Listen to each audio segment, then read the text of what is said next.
الحمد لله من اصطفى أما بعد فأعوذ بالله من الشيطان الرجيم بسم الله الرحمن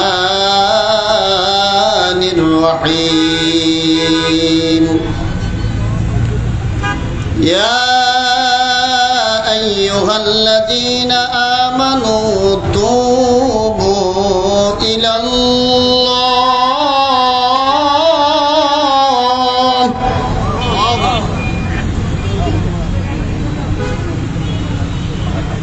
توبة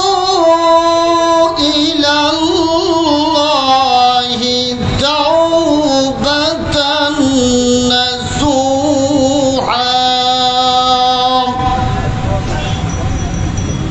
قال النبي صلى الله عليه وسلم التائب من الذنب كمن لا ذنب له أو كما قال النبي عليه الصلاة والسلام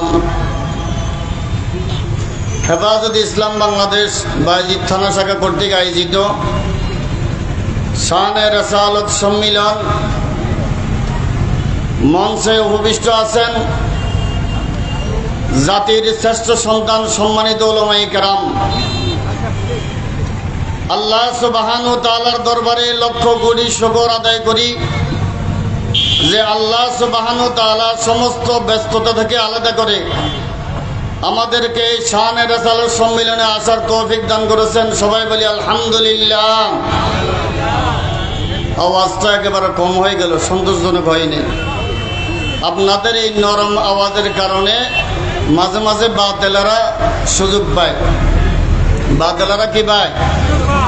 বাংলাদেশের এক নব্য ফেরাউন যাওয়ার পরে নতুন করে দুই ধরনের সন্ত্রাসীদের আবির্ভাব হয়েছে। আবার একটার নাম হলো ইসকন, আরেকটার নাম হলো সাদিয়ানি। একটার নাম কি ইসকন, আরেকটার নাম কি সাদিয়ানি। এই ইসকন ভারতের প্রোডাক্ট। ওরা মাঝে মাঝে আমাদেরকে হুমকি দেয় চট্টগ্রাম দখল করা হবে। আমি বলতে চাই বাংলাদেশের বর্ডার খোলা আসো। এই চট্টগ্রামের জমিন আল্লামা জুনায়েদ বাবু নগরী রহমতুল্লাহ আলাইহিকে জন্ম দিয়েছে। এই চট্টগ্রামের জমিন আল্লামা শাহ আহমদ শফী রহমতুল্লাহ আলাইহিকে জন্ম দিয়েছে। চট্টগ্রাম দখল করবা এরকম যদি তোমরা দুঃসাহস দেখাও তোমাদের চক্ষু উঠতে ফেলা হবে। চট্টগ্রাম দখল করবা আসো, দাদা বাবুরা আসো। সবাইকে আসলে আমরা মুসলমানি করাই দিব। কি করাই দিব ভাই? মুসলমানি করাই দিব। আরেক দল নতুন ভাবে সন্ত্রাসীর আবির্ভাব, 7 গ্রুপ। কি গ্রুপ? এরা রাতের অন্ধকারে আমাদের টঙ্গীর ময়দানে যায়, আমাদের ভাইদেরকে ঘুম অবস্থায় শাহাদাত বরণ করেছে। কি বলেন? হ্যাঁ, বাংলাদেশের মানুষকে রক্তাক্ত করে বাংলাদেশের মানুষকে মেরে এইভাবে সাদকে বাংলাদেশে আনতে হবে কেন? ব্যাপার কি? সাদ কি বাংলাদেশে আসলে বাংলাদেশের মানুষ সব কি হেদায়েত পেয়ে যাবে? হ্যাঁ, সাদ সাহেবের অনেক ভুল। আমাদের উলামায়ে দেওবন্দিরা বারবার ওনাকে শুধরানোর জন্য চেষ্টা করেছেন, কিন্তু উনি, কারণ শয়তানের তো এমন একটা স্বভাব, সে ভুল স্বীকার করতে রাজি নাই। অনেকগুলা তার ভিতরে একটা কথা বলেছে যে মুসলমানেরা যদি অর্থ বুঝন ছাড়া যদি কোরআন তেলাওয়াত করে তাহলে কবিরা গুনাহ হবে। নাউজুবিল্লাহ বলেন। আমি বলতে চাই যে আলেম বলে কোরআন শরীফ অর্থ বুঝন ছাড়া যদি পরে কবিরা গুনাহ হবে, ওটা আলেম নয়, ওটা একটা ভণ্ড। ওটা একটা কি? আল্লাহ সুবহানাহু ওয়া তাআলা বলেন ইন্নামা ইয়াখশাল্লাহা মিন ইবাদিহিল উলামা। যারা আলেম তারা আমি আল্লাহকে সবচেয়ে বেশি ভয় করে। আমি আল্লাহকে সবচেয়ে বেশি ভয় করি। যারা আজকে রাতের অন্ধকারে এই টঙ্গীর ময়দানে যায়, মুসলমানদেরকে হত্যা করে, মুসলমানদেরকে রক্তাক্ত করে, এরা কোনোদিন দায়ী হইতে পারে না। এরা সব হলো সন্ত্রাস, সন্ত্রাস, জঙ্গিবাদ, জঙ্গিবাদ। এরা সব ইসরায়েলের প্রোডাক্টস। কিসের প্রোডাক্টস? এই যে আসাদ নূর সহ তাদের দল বলে যে ওয়াসিবের সন্তান সহ ইসরায়েলের এই লাল কুত্তা বাহিনীদের সাথে যে তোমরা গোপন বৈঠক করেছ, এটা অনলাইনের মাধ্যমে পুরা দুনিয়ায় প্রচার হয়ে গেছে। সুতরাং তোমরা কোনোদিন দায়ী হইতে পারো না। যতদিন পর্যন্ত বাংলার জমিনে উলামায়ে দেওবন্দি থাকবে, আল্লামা আহমদ শফি রহমতুল্লাহ আলাইহির সন্তানেরা জীবিত থাকবে, এই সাত গ্রুপের কোন কার্যক্রম বাংলার জমিনে আমরা করতে দিব না ইনশাআল্লাহ। একমত না আপনারা সবাই?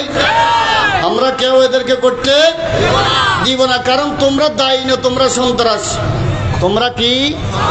তোমরা সন্ত্রাস। তোমরা কোনোদিন দায়ী হইতে পারো না। কারণ মুসলমান কোনোদিন মুসলমানকে রাতের অন্ধকারে হত্যা করতে পারে না। মুসলমানদেরকে হত্যা করা, মুসলমানদের সম্পদ বিনষ্ট করার বিধান ইসলামের ভিতরে নাই। গোপনে মানুষ হত্যা করার বিধান ইসলামের ভিতরে নাই। ওই জন্য তোমাদেরকে বলবো সাবধান হয়ে যাও। রাস্তা এখনো খোলা আছে। স্যার সাহেবকে বলবো দেওবন্দ মাদ্রাসা যাই, আমাদের মুরব্বীদের কাছে যাই, তওবা করো, ভুল স্বীকার করো। তোমার গ্রুপের লোক নয়, আমরা উলামায়ে দেওবন্দি, উলামায়ে কেরাম যারা আছি, তারা যদি তুমি ভুল স্বীকার করো, আমরা তোমাকে ফুলের মালা দিয়ে বাংলাদেশে নিয়ে আসবো। কি বলেন? আর যদি ব্যতিক্রম করো, ফুলের মালার পরিবর্তে জুতার মালা ভরাই দিব। ইয়া আইয়ুহাল্লাযীনা আমানু তুবু ইলাল্লাহ। আল্লাহ সুবহানাহু ওয়া তাআলা পুরা দুনিয়ার ঈমানদারকে ডাক দিয়ে বলতেছেন, হে ঈমানদাররা, তোমরা তওবা করো আমি আল্লাহর কাছে। কার কাছে? তাওবাতুন নাসুহা। নাসুহা অর্থ হলো খালেস তওবা। আল্লাহ সুবহানাহু ওয়া তাআলার কাছে বান্দা খালেস তওবা করলে বান্দা বড় দামি হয়ে যায়।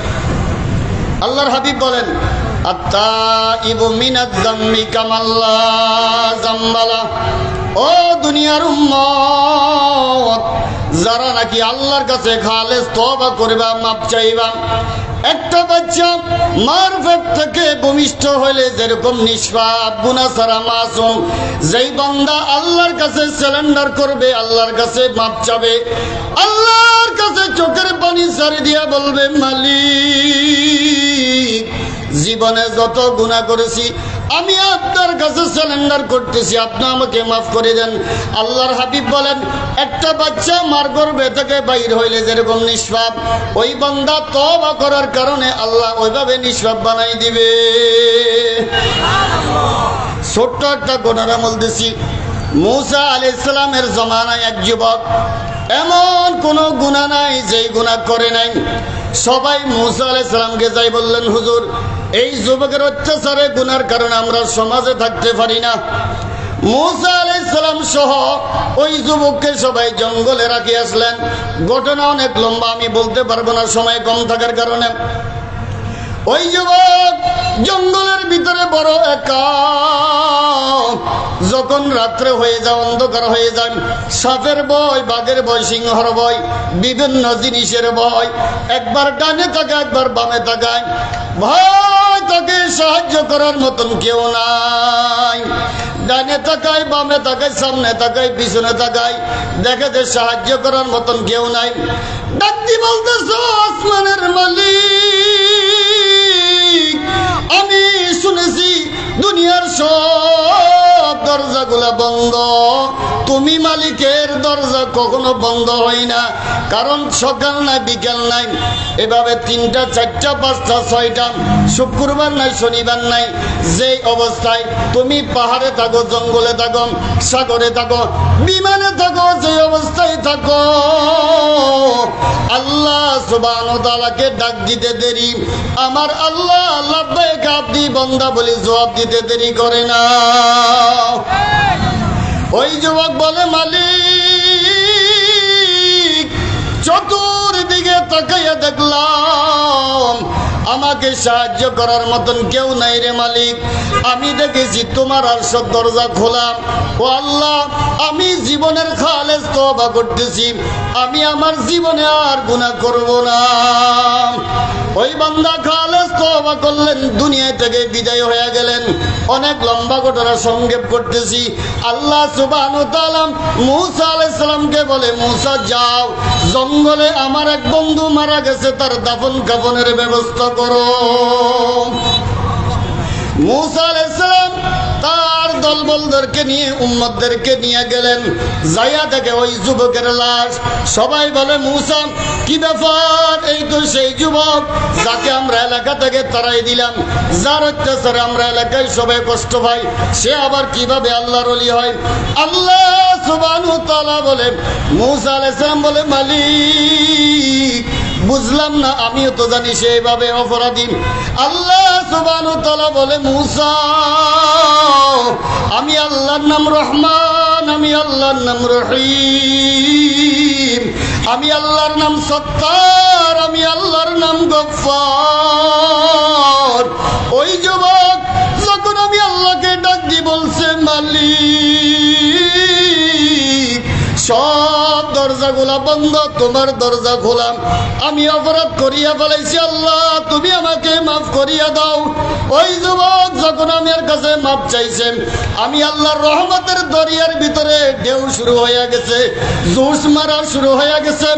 আমি ওই যুবকের আমার রহমতের কোলে নিয়া চুমা দিয়া বলি, বান্দা যা, তোর জীবনের সমস্ত গুনাহ মাফ করিয়া দিলাম। আল্লাহ সুবহানাহু ওয়া তাআলা বলে, মূসা ওই যুবক এমন খালেস তওবা করছে, আমি আল্লাহর কাছে এত ভালো হয়েছে, পছন্দ লাগছে। ওই যুবক তখন যদি বলতো, আল্লাহ আমি একা নয়, পুরো দুনিয়ার সমস্ত মানুষকে তুমি মাফ করিয়া দাও, আমি আল্লাহ পুরো দুনিয়ার সমস্ত মানুষকে মাফ করিয়া দিতাম। যাও, আল্লাহ সুবহানাহু ওয়া তাআলা আমাকে এবং আমাদের সবাইকে গুনাহমুক্ত জিন্দেগি করে, নেকামল করে, চোখে পানি নিয়ে কবরে যাওয়ার তৌফিক দান করুক। ওমা আলাইনা ইল্লাল বালাগ। আসসালামু আলাইকুম ওয়া রাহমাতুল্লাহ।